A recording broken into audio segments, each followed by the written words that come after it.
Friends, good evening.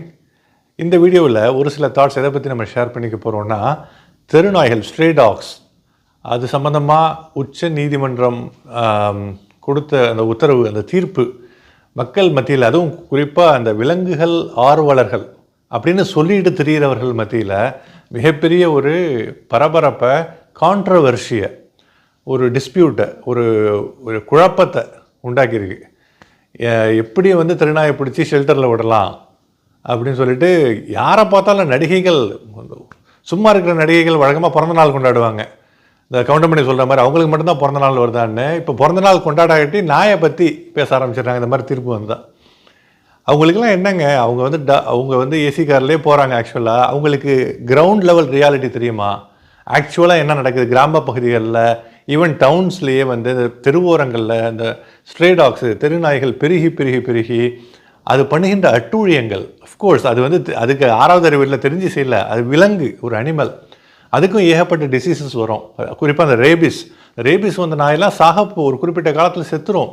அது சாகிறதுக்கு முன்னால் ஒரு 10-50 பேரை கடித்து வச்சுட்டு சாகும். அதை கடித்தவங்களுக்கெல்லாம் உயிருக்கு அபாயங்க. அவங்க மட்டும் ரொம்ப ஸ்ட்ராங்கான ட்ரீட்மெண்ட் எடுக்கலன்னா அவங்களும் அதே ரேபிஸ் வந்த மாதிரி இன்னும் கொஞ்சம் நாளாக இறந்துருவாங்க. போகிற வர குழந்தைகள்லாம் துரத்துது. குழந்தைங்கள்லாம் பயந்து போகிறாங்க. நான் எத்தனை வீடியோக்கள் நான் ஒன்றும் எக்ஸ்பிளைன் பண்ணணும்னு அவசியம் இல்லை.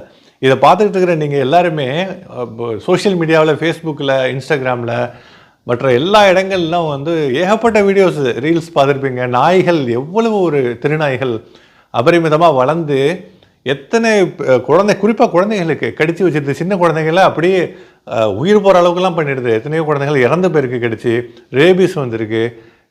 எத்தனை ஒரு இது நமக்கு 6வது அறிவு கொடுத்த அந்த மனிதன் தான் கொஞ்சம் ஜாக்கிரதையாக இதெல்லாம் ஹைஜீன், இதெல்லாம் இந்த ஹெல்த் கேர் சார்ந்து ரொம்ப கேர்ஃபுல்லாக, எது ரிஸ்கியாக இருக்கோ அதை சரியாக செய்யணும். அதை தான் இப்போ கோர்ட் கரெக்டாக திருப்பி கொடுத்துருக்கு.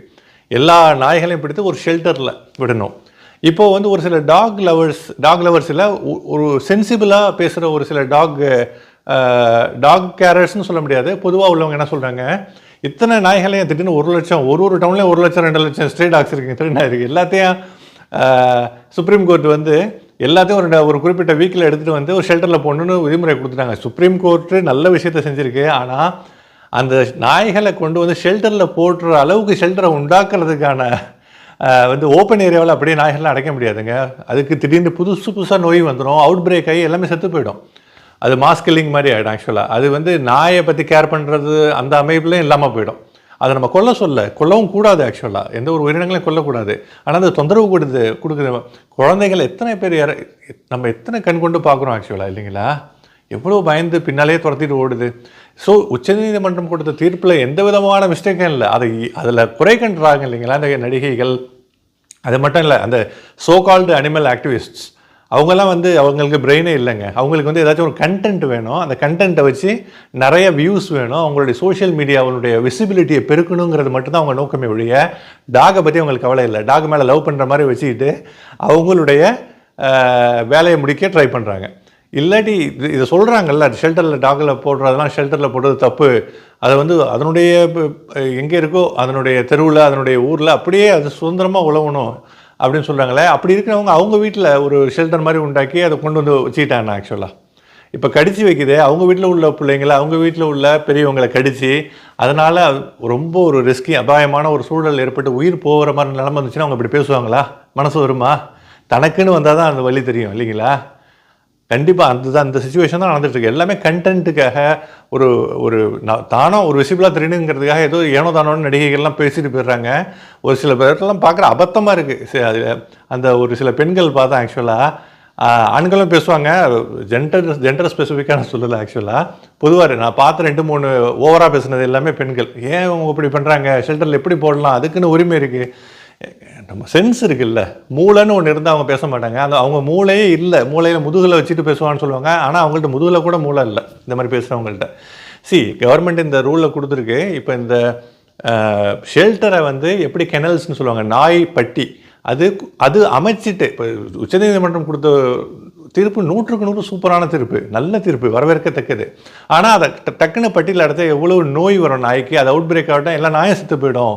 அதனால் அதற்கான லாஜிஸ்டிக்ஸ் அந்த எப்படி அது சின்ன சின்னதாக நிறைய கெனல்ஸ் வச்சுட்டு இன்னும் கொஞ்சம் கூட டைம் கொடுத்து இன்னும் கொஞ்சம் ப்ராப்பராக ஆப்ரேஷனை எக்ஸிக்யூட் பண்ணணும். நிறைய நாய்களை அப்படியே ஒரு இடத்துல பட்டியலில் போட்டால் பேருக்கு தான் நம்ம வந்து அந்த ரூலை அந்த தீர்ப்பை இம்ப்ளிமெண்டேஷன் பண்ண மாதிரி தெரியும். ஆனால் அந்த நாய்கள் வந்து செத்து போயிடும். இதில் ஒரு பாயிண்ட் இருக்குது. இன்னும் கொஞ்சம் டைம், அதாவது ஓகே உடனே இப்போதைக்கு ஒரு இடத்துல அடைச்சிட்டு அதுக்கப்புறம் அப்படியே விட்டுறாமல் அப்படியே விட்டால் நாய்கள் அதுக்கப்புறம் ஒரே பட்டியலில் இருக்க முடியாது. அது இன்னும் வேறு டேஞ்சரை கொடுத்துரும். ஆக்சுவலாக அது ஒரு திடீர்னு அவுட் பிரேக் ஆகும், டிசீஸ், இன்ஃபெக்ஷியஸ் டிசீசஸ், தொத்து வியாதிலாம் வந்துடும். அதுக்கப்புறம் அந்த இடமே இதாக ரணகலமாயிடும். அப்போது சின்ன சின்ன அந்த மாதிரி பெரிய இடம் இல்லாமல் சின்ன சின்ன இடத்துல லாஜிஸ்டிக்கலி, ஹைஜீனிக்கலி, சானிட்டரி வைஸ் ரொம்ப ஒரு ஹெல்த் கேர் எல்லாம் பக்காவாக வச்சு அரசாங்கம் இதை செஞ்சது அதையும் செய்யணும். அப்போ அரசாங்கம் பாதி செஞ்சுட்டு பாதி விடக்கூடாது. பாதி விஷயம் நல்லா செஞ்சுட்டாங்க, மீதி பாதியும் முடிக்கணும். ஆனால் அந்த நாயை வந்து பட்டியலே போடக்கூடாது, ஷெல்டர்லேயே போடக்கூடாது, வெளியில் தான் உழவணும்னு சொல்லிட்டு இருக்காங்களா நாதாரி. அதாவது சொல்கிறது கஷ்டமாக இருக்குது. ஆக்சுவலாக நாயும் ஒரு உயிரினம். யாராச்சும் நம்ம வந்து இது மனசில் வந்து ரொம்ப கோவப்பட்டு திட்டா இருந்தால் போடா நாயேன்னு சொல்லுவோம். நாயும் ஒரு உயிரினம். இந்த மாதிரி உள்ளவங்களை நாயின்னு கூட சொல்லி திட்டக்கூடாது, நாய் கோபப்படும். ஏன்னா நாய்க்கு மட்டும் ஒரு 6வது அறிவு இருந்தால் அது இப்படி செய்யாது.